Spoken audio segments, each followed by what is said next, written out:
ngicela likasiqiniseko hamba epolice station wena eNigel la kwavula khona idokodo likasiqiniseko ubatshela ukuthi unalobufakazi obusha nabo uyezwa and then usiyameza boshwe yekela ukwenza ubulima lapha uzenza isihlakaniphe esilibele lapha lento ngishiso ukuthi vele baningi abantu ababehlezi bekhuluma amasimba vele even nakimi bekhuluma udoti including naye usiqiniseko lo owathi mina ngabuya la udubule omunye wabo loyo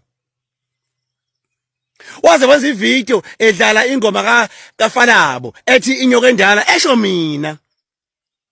engabena uya endaweni yesigameko eye police station enike amaphoyisa ubufakazi obushwa kuboshwa umuntu yekelala ukudelela abantu ko TikTok ebese mase sebeniqhufuza ebese niyonuka abantu abathile nina zinja ninonke nje mgibeloyo biggy school out.